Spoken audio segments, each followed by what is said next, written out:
Water villa முன்னாடி நின்று போஸ் கொடுத்ததும் வாட்டர் வில்லாக்கு வந்திருக்கேன்னு நினைக்காதீங்க. அதுக்கு பக்கத்துல இருக்கிற லோக்கல் ஐலாண்டுக்கு தான் வந்திருக்கேன்.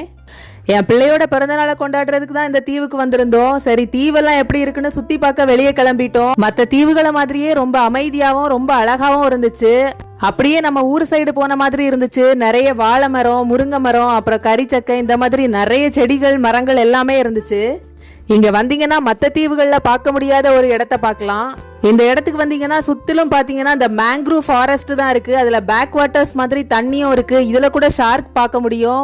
கொஞ்சம் கூர்ந்து பாத்தீங்கன்னா தெரிஞ்சிருக்கும். ஏன்னா தண்ணி கொஞ்சம் வேற கலர்ல இருக்கனால தெரிய மாட்டேங்குது. உலகத்திலே பெரிய 2 மேங்க்ரூவ் ஃபாரஸ்ட் நம்ம ஊர்ல தான் இருக்கு. இருந்தாலுமே இந்த இடத்துக்கு வந்ததுமே பேர் கிரில்ஸ் எஃபெக்ட் வந்துட்டு பெரிய காட்டுக்குள்ள போற மாதிரி.